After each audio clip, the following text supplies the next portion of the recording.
Hey guys, how's it going? It's the Overanalyst here with yet another Black Clover opening breakdown. Today it is going to be opening 11 of Black Clover.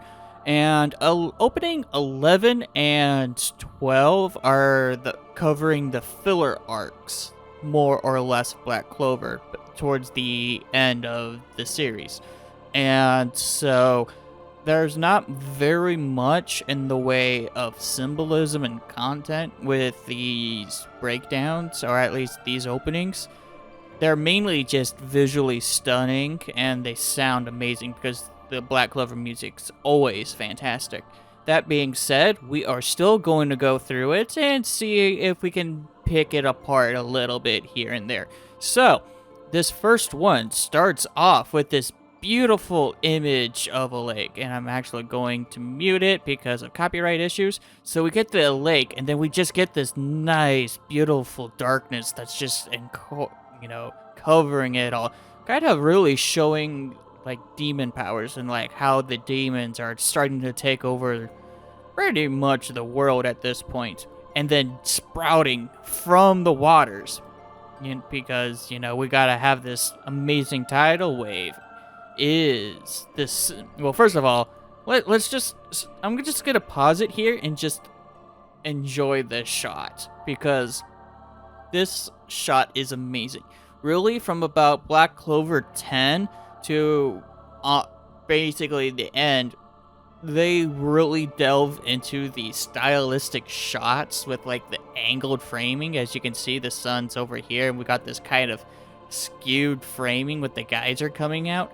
So cool, and just all the rainbowy colors. I love it so much. And then we get, of course, Mimosa and Finral kind of staring out at it.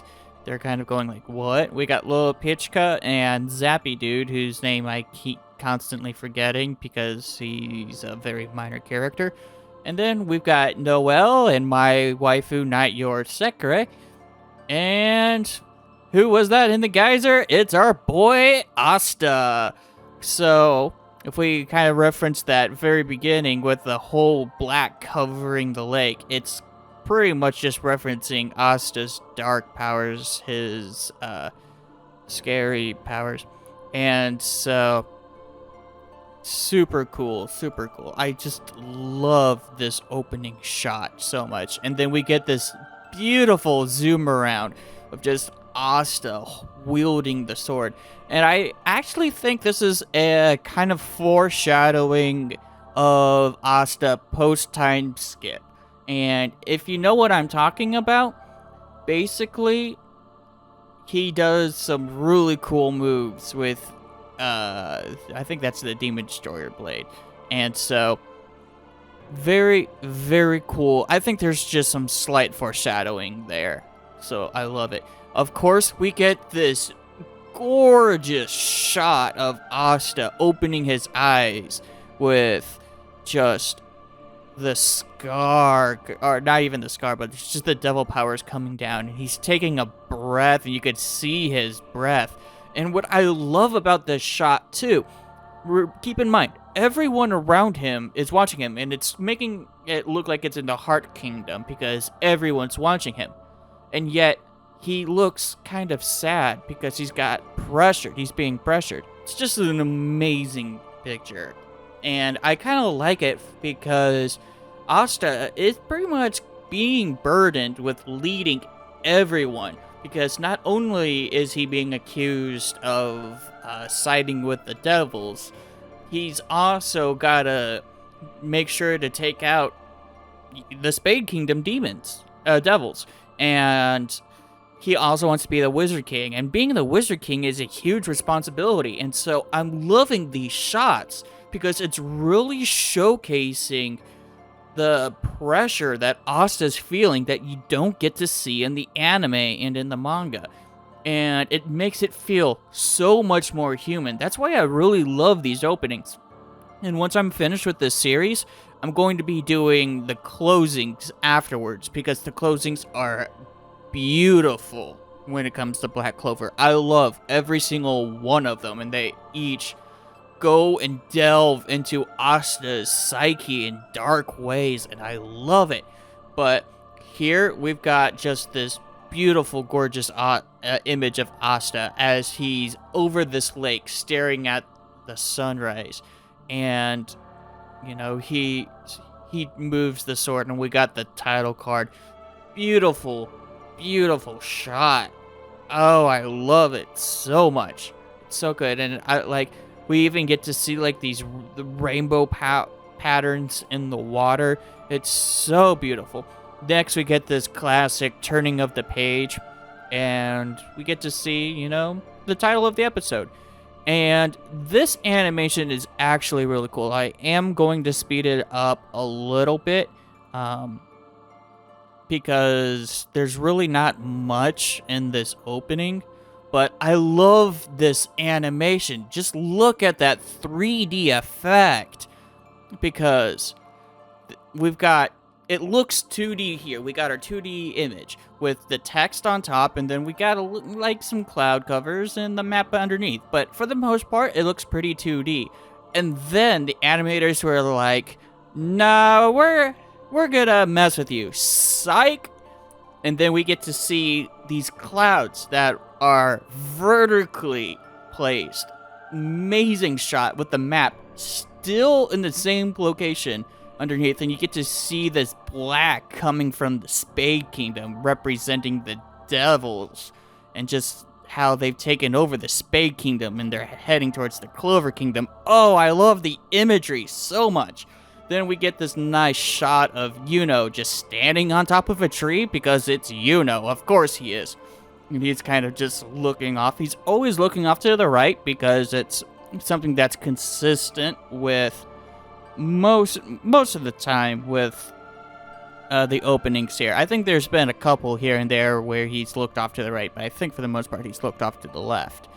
And we got Asta looking up, and he is with the rest of the Black Bulls, and they're all looking into this general direction, which is it's a cool shot. It's a really, really cool shot. And of course here we've got this orange light, and we get to see Julius in kid form watching the destruction and the reparations of the Clover Kingdom.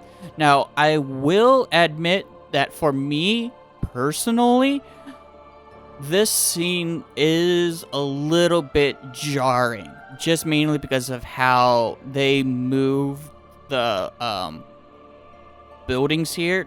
It's really weird to me, because they have like this middle layer going down, then they've got this back layer going up, and so that's not really animation. It was just like they were just moving layers to me.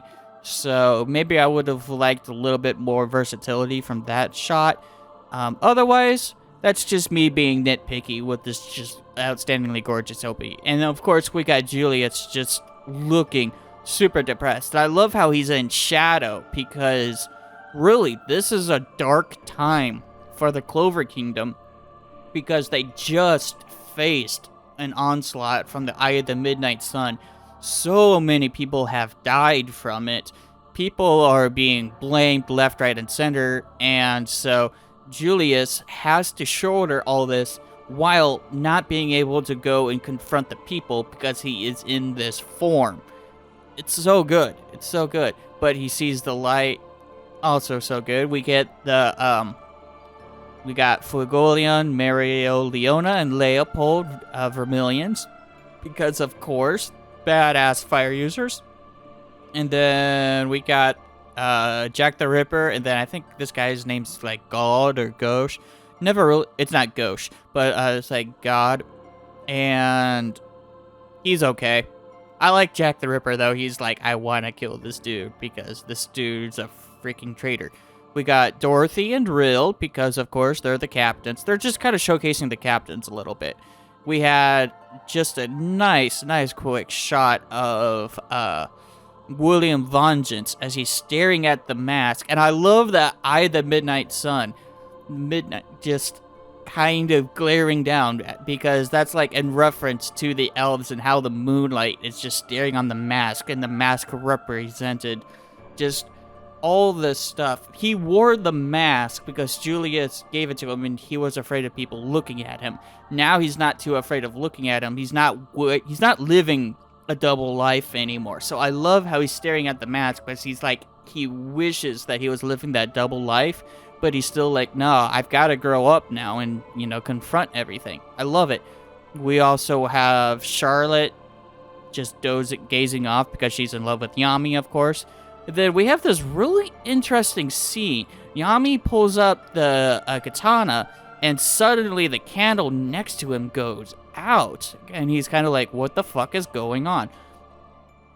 I don't really know what to say about this. I don't really have any, like, you know, hidden symbolisms that I can think of. I think it's just A, a really cool scene, and B, might be foreshadowing towards the end of the series, where Yami takes on Dante.